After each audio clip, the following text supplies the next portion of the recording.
Hello, this is Sebastian Griffin, Sebastian Griffin taking one.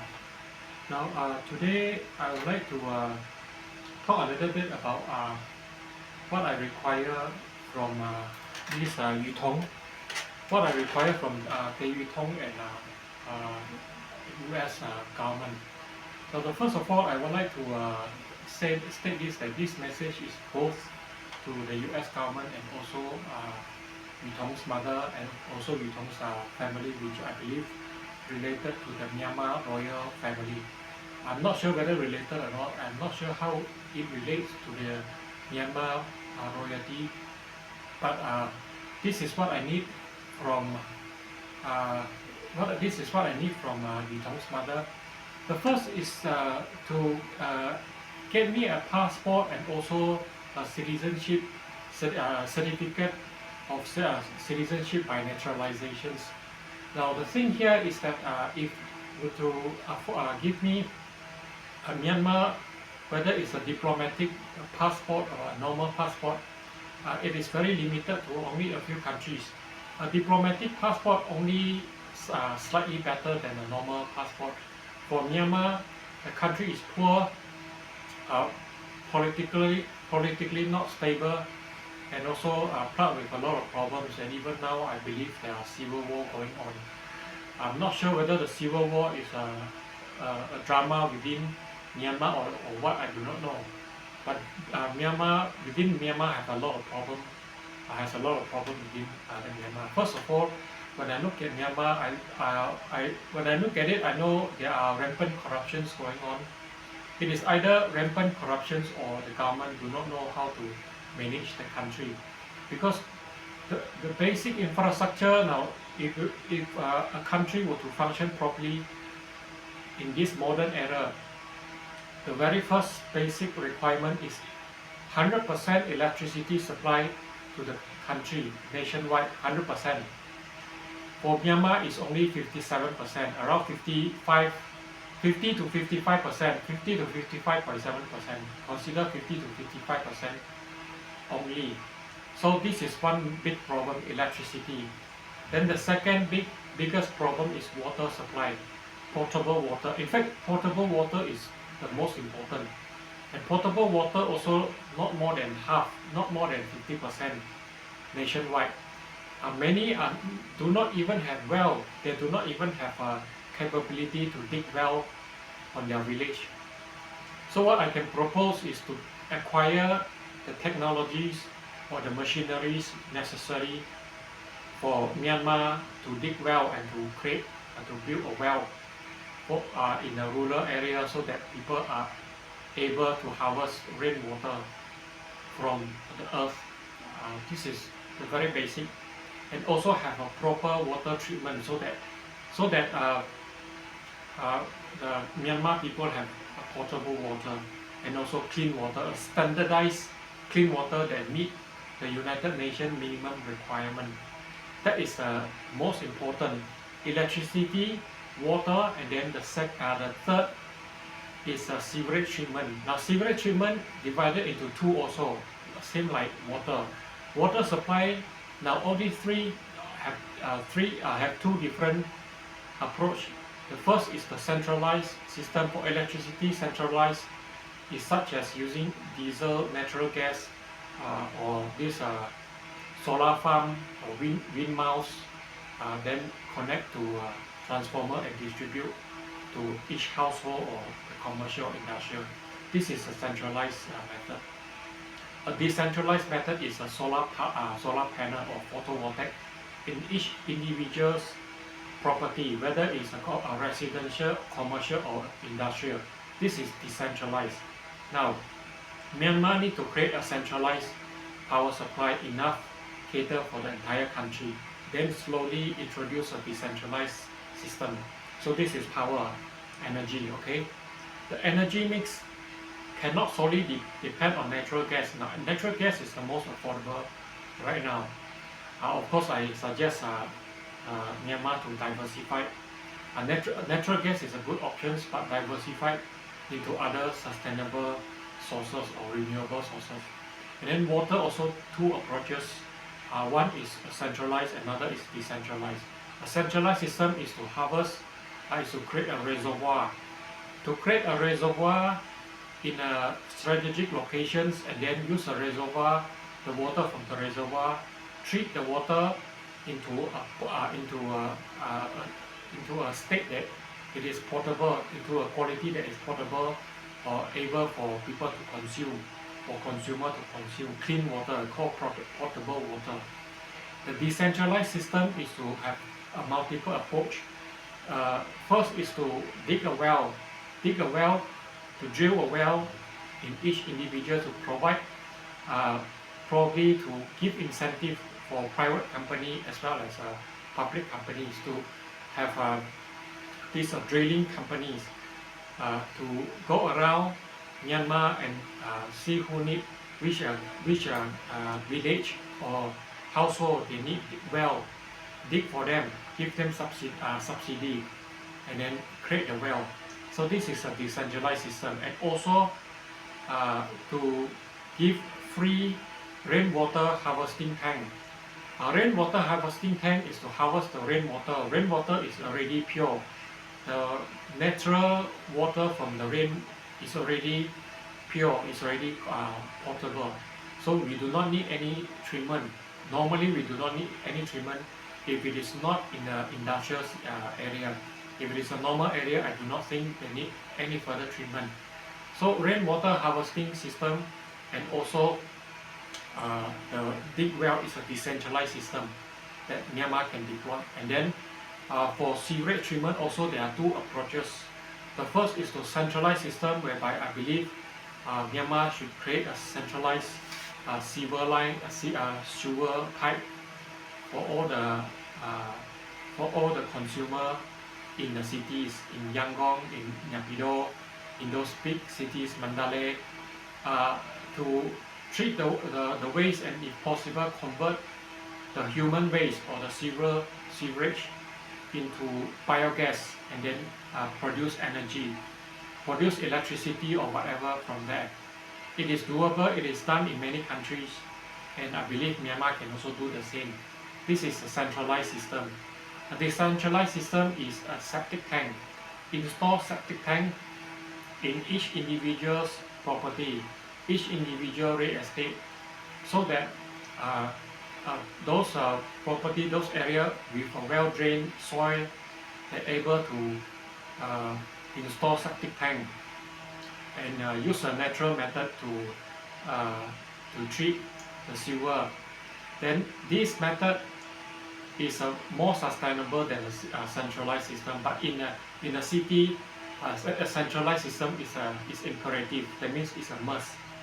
So these three basic infrastructure must be up first in order for Myanmar to talk further. And these three major infrastructure is not even 100%. It's not even half. Some is not even half. Like the sewer system in an urban area, only 7%. Only 7% of the populations in a city has access to a centralized sewer treatment. So this is very poor. Of course, there are septic tanks installed everywhere in Myanmar. I believe, I hope that there's more data and more information about this, so that can make a more informed decisions on how to target the problems. So these are the three main basic infrastructure. Of course, internet nowadays is very important. Myanmar must have their own fiber optic running across the entire country to have basic internet when school or education institutions access into internet, many things can be done. There's even possibility for remote educations, where teachers not necessarily present in the rural area, they can use internet connect to city area, and the teacher can be teaching from the city area. So these are some of the things, and of course for businesses they can trade internationally if they access into internet. So internet is very important. Whether you are in a rural area or in a countryside or in a city, you must access into internet. So I believe these four items, Myanmar must have first, and then of course human need what other than water, human need food. So food, we're talking about basic food. What I can urge Myanmar to do is to settle food problem. Myanmar do not have self-sufficiency in food, in the food. It cannot sustain itself. So what are the basic food or the rudimentary food that Myanmar people eat? All Asians, they eat rice. So paddy field, Myanmar must work out how many acres or hectare of paddy field they must have in order to produce enough for their own populations. How many tons of rice can be produced per hectare or per acre, or they count by bushel. How many bushel of rice is able to produce in Myanmar per acre? Then how many population, and Myanmar must do a population projections. In 10 years time, in 20 years time, what is the population of Myanmar and how many land of is necessary for the paddy cultivations. Paddy, rice, the first important thing. Then the oil, where they can get oil. They can get oil from vegetables. They can get oil from palm oil. Now palm oil is the most promising oil sources. Cooking oil, I'm talking about cooking oil, not petroleum. Cooking oil sources. So how many hectare of palm oil, how many hectare is necessary for palm oil plantations in order to cater for the Myanmar populations? How many tons of palm oil is necessary per year and per capita? Per capita means per person for Myanmar, how much they consume. And Myanmar must also do a projection for 10 years, 10 years. So paddy, rice, and then what? Salt. Salt is not a problem because Myanmar is near the Andaman Sea, and Myanmar must find a suitable site to produce salt. To produce salt in order to supply for within Myanmar. Now, if you go to Hua Hin area in Thailand, there's a lot of salt farm, I will call that. The salt farm actually can produce salt from Thailand. If you go to Taiwan, there is a place called Tainan. Tainan also are famous for salt production. Salt is necessary for cooking for a lot of things, and it is also essential for human health. To prevent muscle cramp, salt is necessary. So salt and then sugar. Whether Myanmar have enough sugar for beverage or not. For food and beverage, food means some of the food they will add sugar, like cakes, cookies, all these are considered food. And then beverages like coffee, tea, all this chocolate, all these require sugar and sweet, all that. Okay, so sugar. What is the possible plant or possible source to produce sugar? In a tropical setting, it is sugar cane. Sugar cane is the most promising crops that can produce sugar. Of course, not only sugar cane, there are many other plants that also can produce sugar, such as the beetroot or the sweet, they call it a sweet beetroot or something like that. They also can produce sugar. In UK, they do not use sugar cane because sugar cane only possible in the tropical area. So what they do is that they produce this beet, B-E-E-T-S, beetroot, to produce sugar. So we have paddy for rice, we have this oil, the palm oil for oil, cooking oil, and then also salt, the sea salt from the sea, and then the sugar cane from sugar. So what are the food that we need? And I suggest cassava. Now cassava is a trees.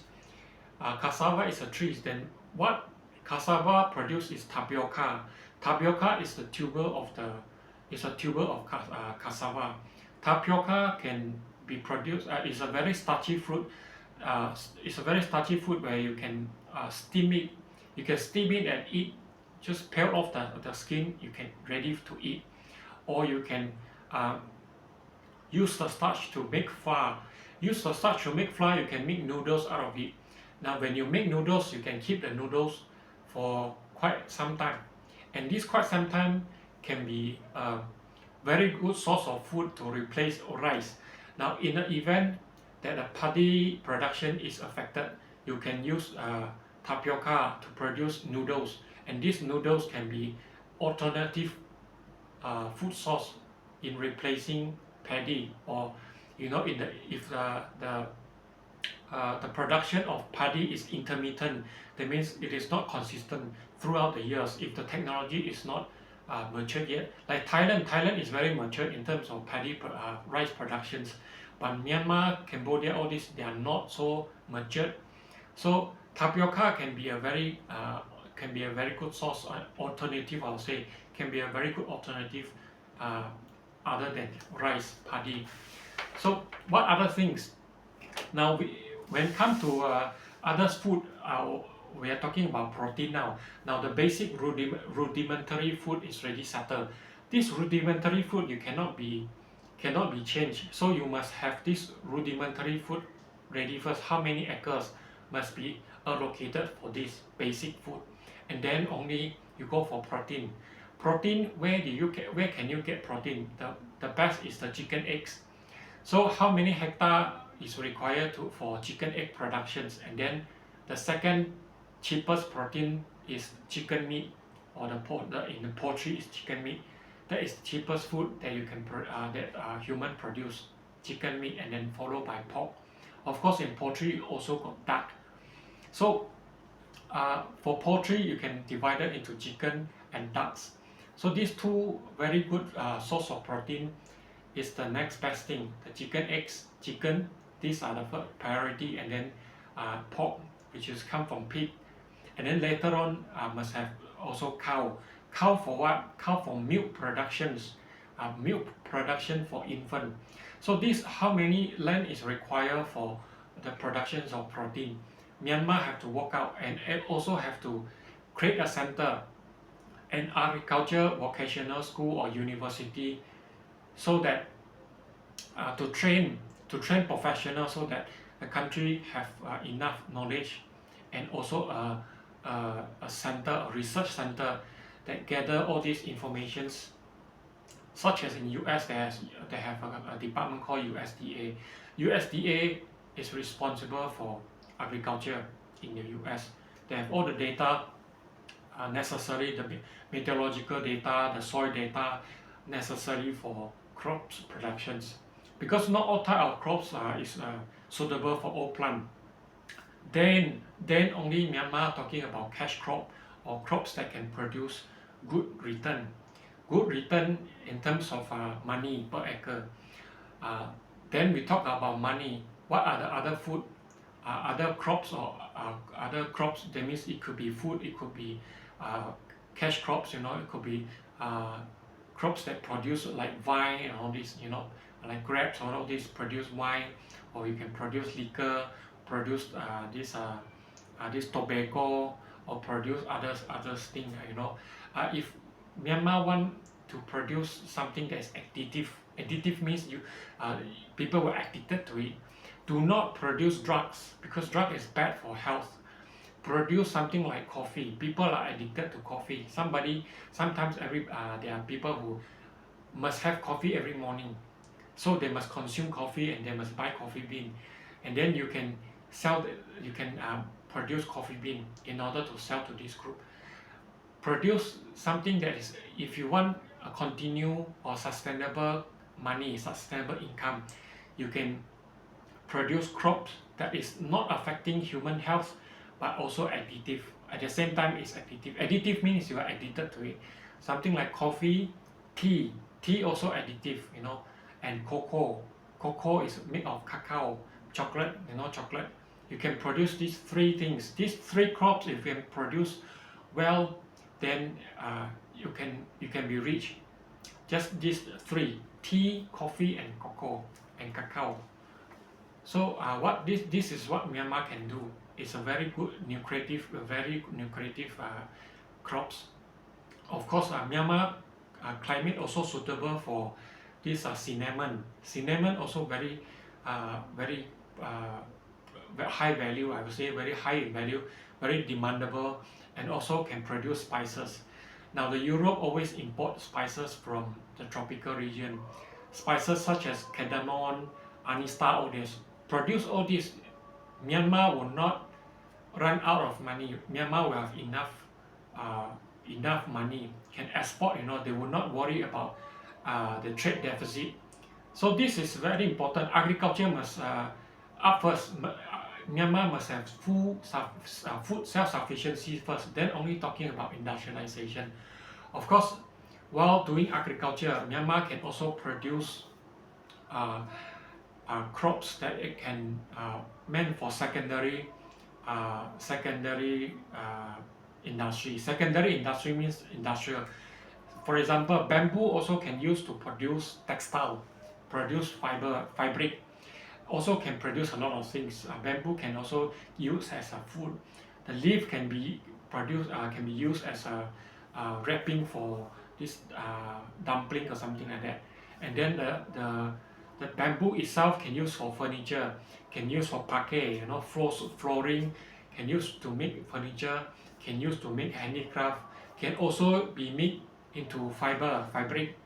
So bamboo, cotton, all this, Myanmar can produce all this in order to produce their own clothing, own fabric, the textile industry, and also can produce silk from the silkworm. Can produce silk. It's a very lucrative business. Can produce silk. This is textile. So this is what Myanmar can do. And then also there are many others secondary industry can be produced from agriculture. So all these secondary industry, they come first from somewhere, like that leather, tannery. If they have enough cow, enough this goat, they can when there's a period for lactation. After they produce enough milk, they can, when they go for slaughter for the meat, the skin, the leather can be sent to tannery to produce into leather. Leather can be used for bag, shoes, can be made into belt, can be made into furniture, sofa, and all that. There are so many things can be done. But when I look at Myanmar, agriculture is not there. The agriculture is not there. Basic infrastructure is not there. Nothing is there. So I do not know what Myanmar is doing. Of course, Myanmar is famous for mining for jade. Jade is the most famous, and I believe there is rampant corruptions happening in Myanmar. And the military officer, the militant, surely cannot govern the country. Militant are not meant to govern the country. They are not smart enough. And how economy develop, it has to be a free economy. You cannot deprive people. You cannot force people to do business in your country. Nobody is willing, or nobody will truly conduct a business under pressure or under force. They will not.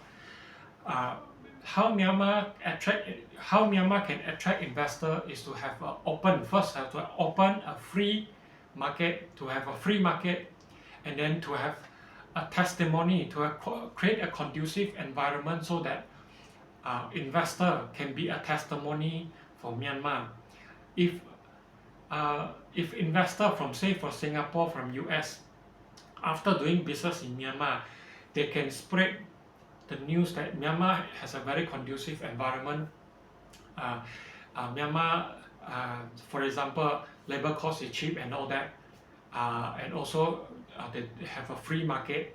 The most important is a free market. When Myanmar have a free market, when Myanmar are not forcing people, then and also must have basic infrastructure such as electricity, water, all that necessary for production, industrializations, and then also security, and also have a very stable political landscape, political situations, and then people will give a very good testimony about Myanmar. Then Myanmar do not need to go around and introduce itself.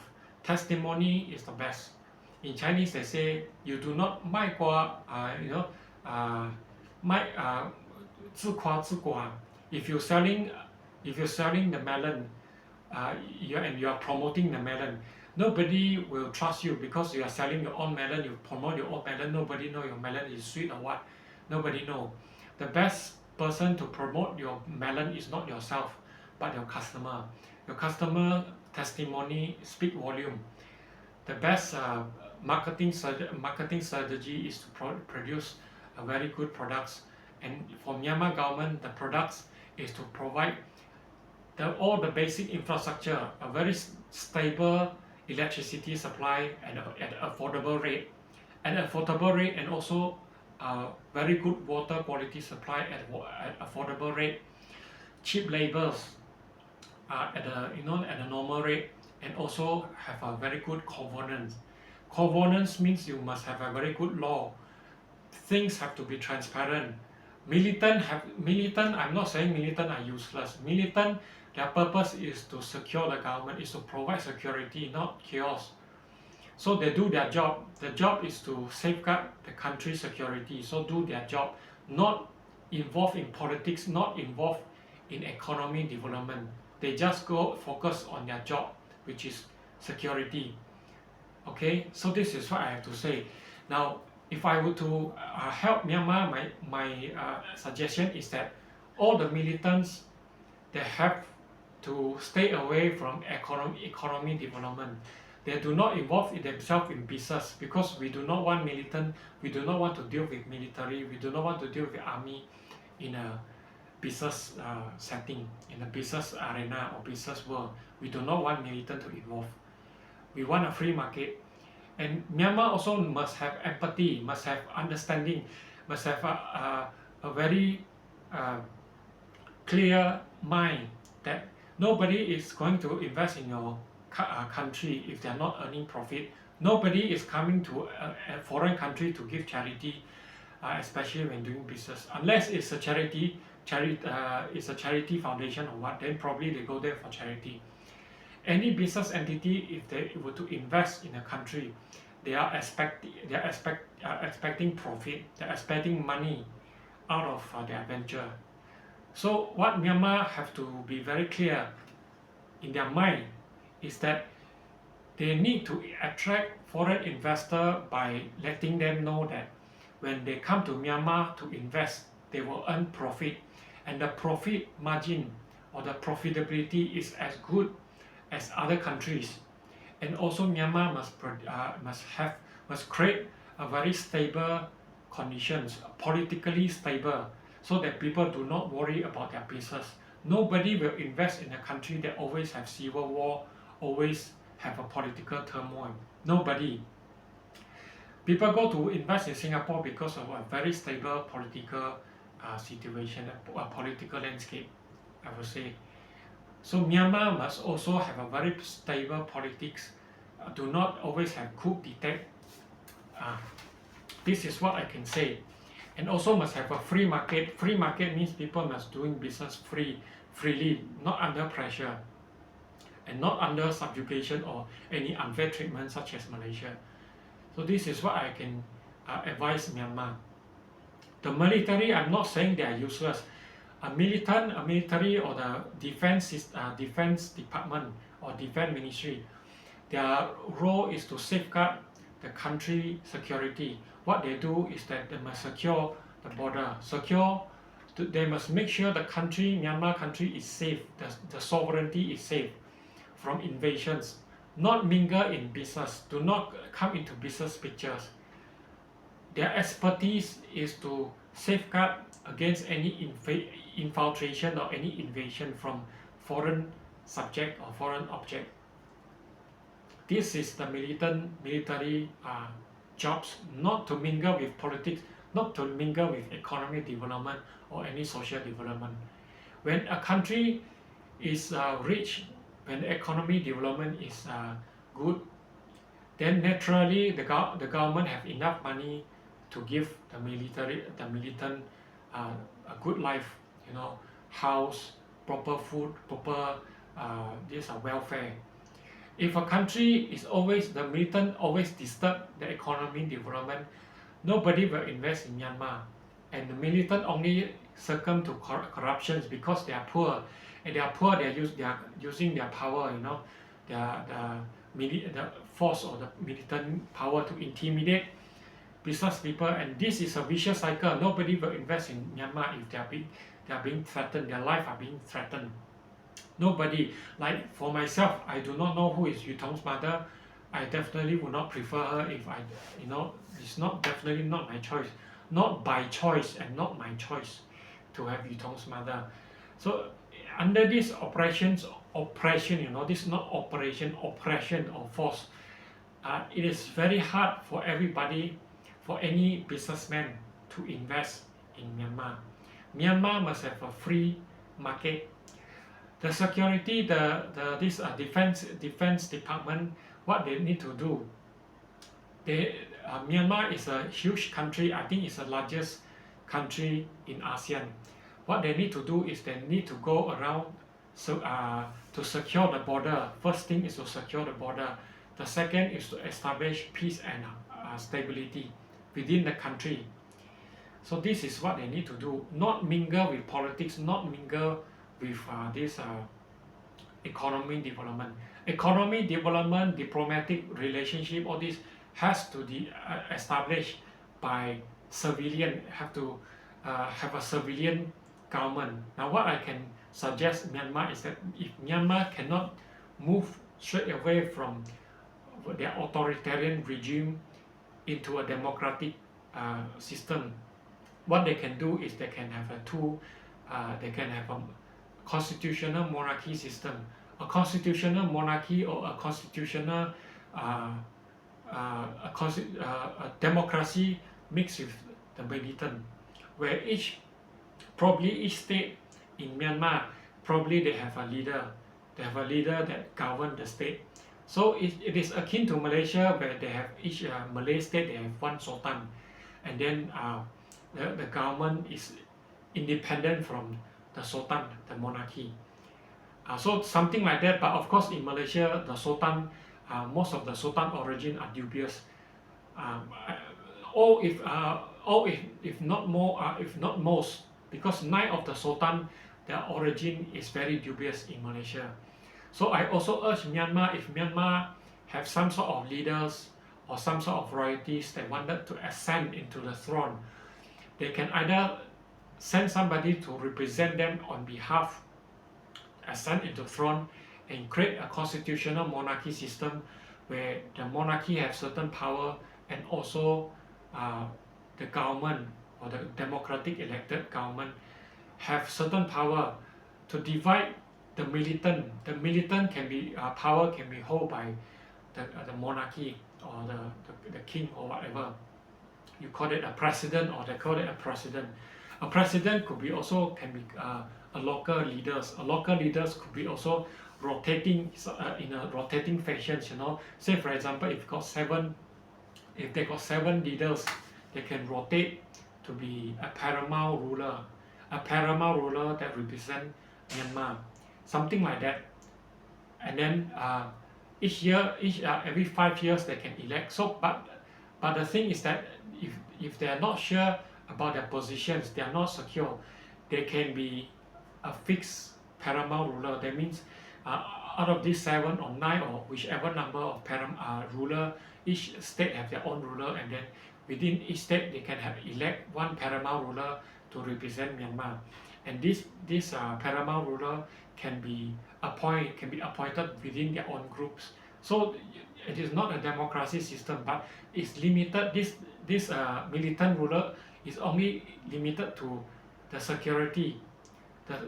Only empower them to in the security matter. That means security matter means to secure the country sovereignty, but does not interfere with the country politics, does not interfere with the country's economy development.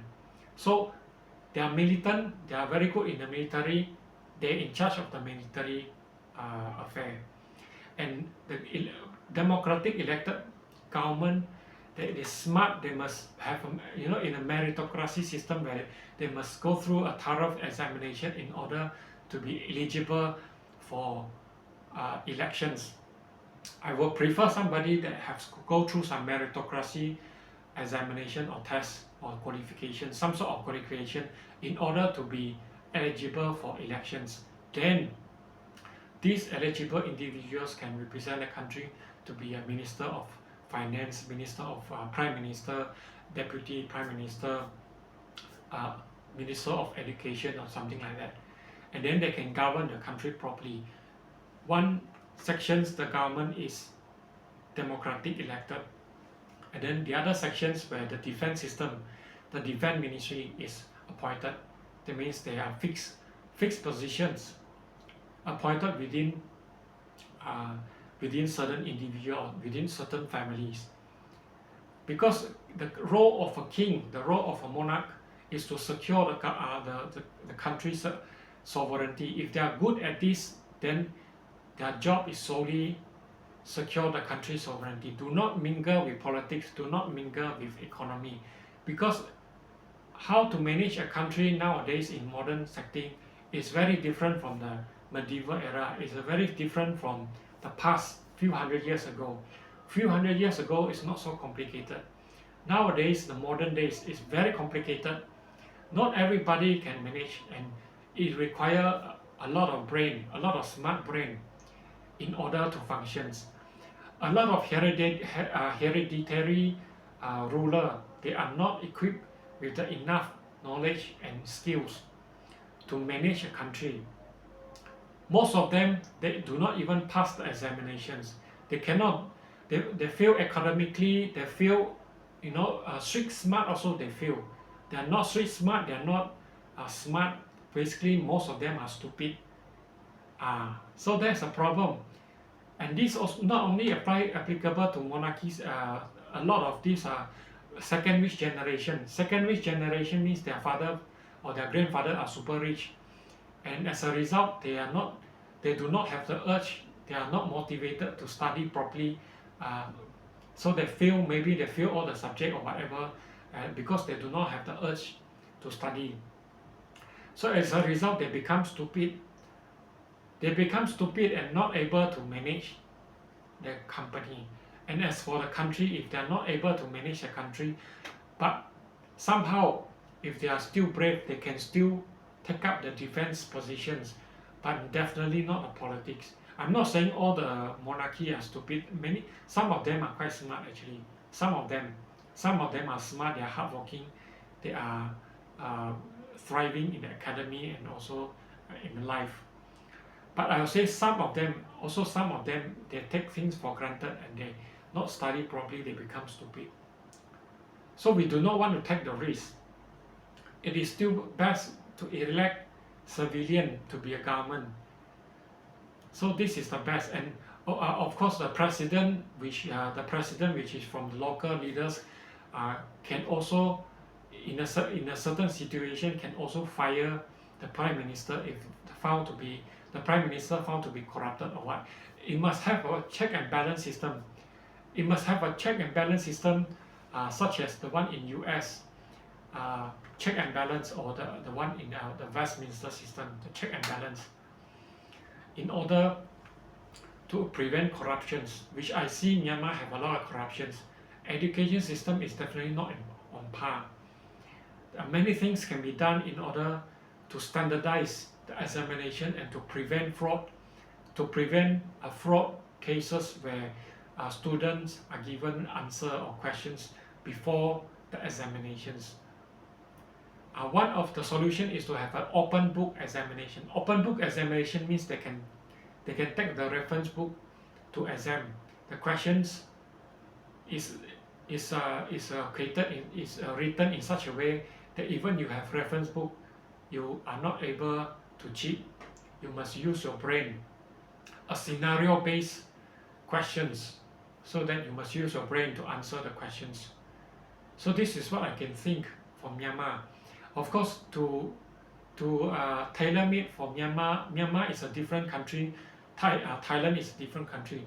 Now, if I were to rank from 1 to 100, where a developing country to a developed country, US is 100. Say, for example, US is already 100. It's already developed. I will say Thailand is somewhere in 70 or 60 or 60 to 70, between that, 65 maybe, at the level 65. and Myanmar is only 20. Myanmar is only 20 to 25, maybe 25 or 30. The development gap is so huge because countries like USA already achieve 100% electricity supply throughout the entire country, achieve very good water supply, internet, broadband service, everything is there. And in fact, it is the best in the world. But Thailand also achieved 100% electricity supply, achieved almost all the water supply, everything is also there. But Thailand still need to develop the industrial. Thailand agriculture is one of the best already in this region in Asia. So Thailand is a very mature agriculture country, and Thailand industrial sector is developing. So Thailand is actually somewhere around the 65 markers, 65 mark, or near somewhere progressing toward the developed country. Malaysia is somewhere 90 point already. Malaysia is already physical development is around 80-90, almost achieving developed countries stage. But Thailand is only 65, say 70 like that. But Myanmar, Cambodia, they are only 30-20. They're very low. They are very far behind. So countries such as Myanmar, Laos, and Cambodia can learn from Thailand in agriculture sector. They can learn from Thailand how to develop, how to cultivate paddy, how to learn from Malaysia and Indonesia how to cultivate palm oil, to get the seed from Thailand, to get the seed from Malaysia, from Indonesia, in all this agriculture sector. Cambodia, Laos, Myanmar are still very lacking. They can help each other actually. In this scenario, I think it is not contradictions to each other. They can actually have a symbiotic relationship, have a very synergistic relationship whereby Myanmar can learn agriculture from Thailand and also can import a lot of things, machineries and all that from Thailand, import car machinery from Thailand in order for Myanmar to develop the country. And then Myanmar need to make itself agriculture at least minimum 70 to 80% self-sufficient first, food self-sufficiency first. At least the agriculture level, the agriculture sector have to achieve in a certain level that can provide self-sufficiency for the country. And then only Myanmar talk about industrializations.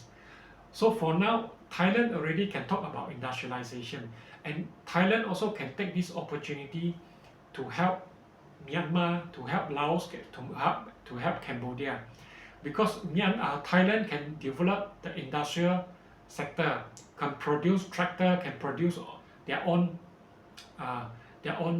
heavy industry in order to supply to the neighbors country, because this neighbor country need all these machineries, all these equipment machineries, where Thailand can provide to them at a very affordable rate.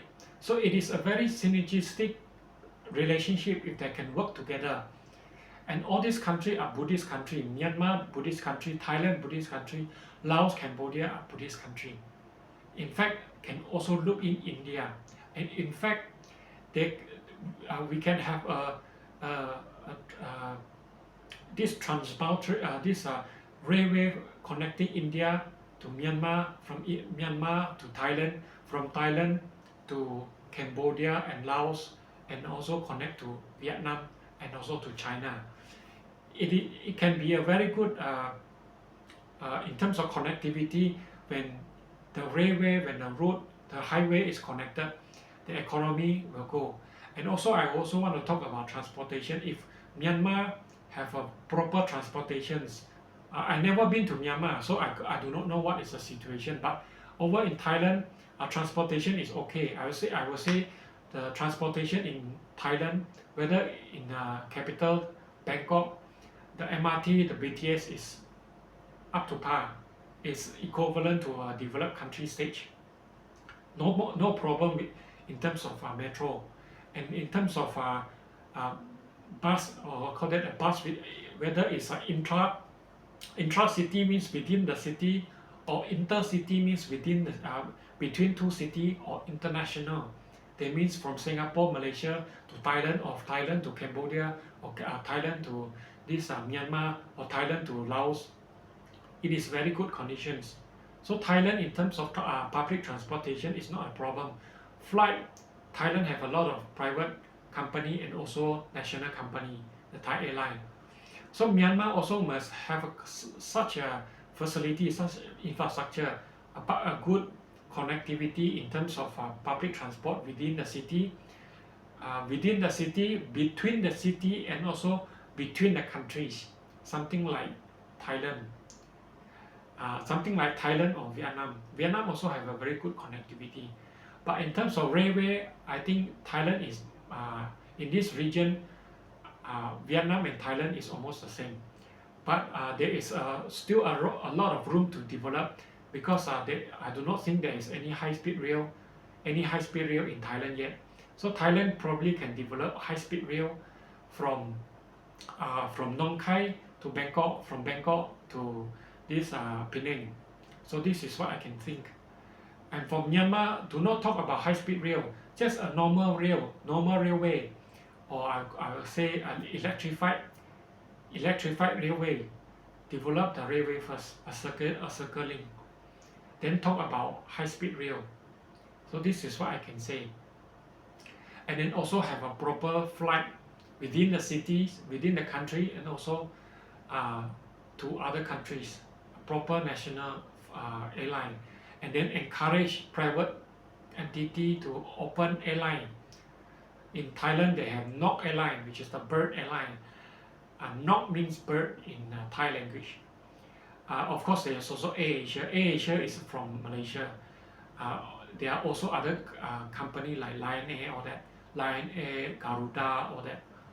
So many airline available. So this is something that Myanmar can emulate. Of course, Myanmar also have AirAsia, all that. I'm not saying that Myanmar do not have private airline, but private airline that is based in Myanmar, I'm not sure how many are there.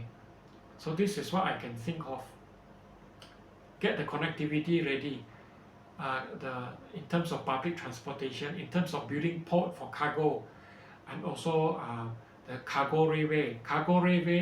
So when you talk about transportation, you need to have a land, sea, and also air. Air means the flight, whether it's a cargo flight or passenger flight.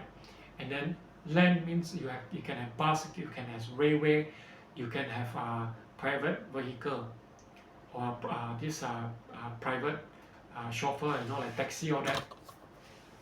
So that have to be up to par, and whether it's cargo or whether it's passenger. And then sea is ferry, whether Myanmar have a ferry, a good connectivity in the land or not. There are many rivers. Do they have a river taxi or not, a water taxi, something like that? You must up to par first. Then only Myanmar can grow into can invite foreign investor, and have a proper port in order to facilitate the cargo port activities. These are the basic infrastructure. Do not talk about other things first. Get the basic infrastructure ready first. Basic infrastructure ready, then only talk about other development like hotel, service sector, tourism, high-tech development, and all that. So Myanmar is still far from everybody, but Thailand is already in a stage where Thailand need to develop the industrial sector. Myanmar still far from industrial sector, so Myanmar do not care about industrial sector. Thailand have to care about industrial sector, and Thailand also cannot benefit from Myanmar, benefit from Cambodia and Laos, where Thailand can create a heavy industrial sector and cater for the neighbors. So this is what I can think. It can create a very good mutual relationship between or within the Indo-China region. This is what I can think of, and I hope Yutong's mother can come and talk to me. Talk to me in person. Come and talk to me. Do not feel shy. Come and talk to me. Introduce yourself. I do not know you guys. Otherwise, you must ask Yutong. Ask Yutong to approach me and introduce yourself. Otherwise, I cannot. I do not know you guys, honestly. And so I also want to say the best is to provide me an American passport and also American certificate of citizenship by naturalization. If necessary to go to the US embassy to get it done, let me know. Let me know and I'll get it done. And I will do my best to help Myanmar, and also I will also come to develop a little bit, have some business in Thailand and also this region. Now this region means Cambodia, Laos, Vietnam, Myanmar, this region, and probably Singapore. I will skip Malaysia until Malaysia, the problem in Malaysia is resolved. So this is what I can say. And I also want to say this, that I'm not against China. I think it is good for Myanmar to have a very friendly relationship with China, but do not over depending on China. Do not depend China for everything. And please get the civilian, those who have brain, to be the government, not the military. Military are stupid. Okay, I have to be very honest. Militant army personnel or even monarchy, they are stupid. They are dumb. They are not able to manage a country. They do not have enough knowledge and managerial skill to manage a country. Let the civilian, let those who know how to manage it, do the job. The royalty, the militant, can be in a position higher than the politicians. They can be the president, can be the king, so that they detect if there is a corruptions, then they can fire the prime minister, something like that. But do not interfere their job. Do not interfere with the public affair when concerning education system, economy development, and all that. Do not interfere. Just take care of the country's sovereignty. A country's sovereignty itself require a lot of knowledge and also a lot of skills. Even that, I think most of the militants do not have enough skill to make sure the sovereignty or the border is secure. So don't even talk about economy development. They are not smart enough in all this sector. Just concentrate in the security, in the country's security, and also to prevent corruptions, which I think right now in Myanmar, the militant is the one that is corrupt because they have enough money. If they really want to build up the country income is enough for Myanmar to develop. But why there's no development? There are only two reasons. One is the militant is corrupted. The second reason is that they are stupid. So either reason is not acceptable for the militant to interfere with public affairs other than security. So I hope they just concentrate in the security, just concentrate on the protecting the countries. Only talk about security. Talk about whether any cyber attack. If they are really smart, they go on to detect any cyber attack or not. There are so many illegal internet scams, which I think the militant are negligence. These are cyber security now. When you talk about security in a country, the militant also probably they can take care of the cyber security, take care of the physical security, which is to secure the border, and also within the country with the homeland security. So there are three different security. The homeland security, which is mostly consists of police job, the police to establish the homeland security, within the country, the peace and harmony within the country. That means to lower the crime rate, to lower the country crime rate. This is a police job where the king or the president probably can have a duty in this regard. And then also the country sovereignty means protecting the border, protecting the Myanmar borders, whether it's a sea border, the land border, or the air border, which is airspace. These alone have a lot of jobs to do. They are not doing their job properly, the Myanmar militant. And then the cyber security is a cyber security. There are so many scam cases going on in Myanmar. So many e-gambling, that means the gambling through internet, where Myanmar fail to target, fail to resolve. These are the militant problem. They are not doing their jobs. So what more? They are interfering with the finance, interfering with economy, interfering with education, where they are not smart enough to even do their own job. Their job is the security. So my advice to Myanmar is, the militant, please do your own job first. You are not smart enough to even do your job properly. So do not go and interfere others people's job. If you want to do others people's job, if you want to involve in education, if you want to involve in, say for example, forestry, or you want to involve in agriculture, then you take up a diploma or a degree in the professions, and then you do not no longer you have to stop your military career and jump from military to whichever, whether it's forestry, mining, or any other professions. That is what I can advise. You do not hold two positions. Not smart enough. Myanmar is a developing country. Not many people are not many people are smart enough. I'm not saying they are born stupid. Myanmar are not born stupid, but the country, the environment are not enough for people to be very smart. I believe Myanmar people, if you're educated in US, in UK, in Europe, in Singapore, they can be smart as anybody. I do not believe there is any difference in terms of human, but only the environment. So if provide a good conducive environment for education, I believe all the Myanmar people are smart enough, are able to compete with the world. So the militant do not involve in the sport ministry, do not involve in the education ministry, do not involve in the mining ministry, do not involve in the forestry or whatever. They just purely security. And if there's an earthquake and all that, then it's a disaster preparedness, or I would call it a resiliency department or something like that. Then the military can involve in the civil department, but not involved in mingle with public affairs in terms of education, forestry, or whatever that require knowledge and skill. So this is what I have to say. And also must have a freedom. You must create a freedom for people. America is great because they have freedom. The people are not especially smart or what. It's just that the country give freedom for people to have creativity, to have innovations come true. Do not have any, do not withhold them, or do not restrict them. Freedom is important. I hope Myanmar can have freedom.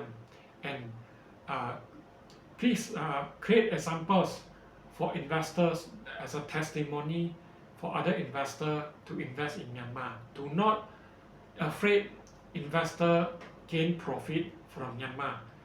Of course, we do not want corruptions. We do not want corruption, but we want investor, we want businessmen to be successful in Myanmar, so that they can spread the news worldwide that okay, invest in Myanmar, is very good profit.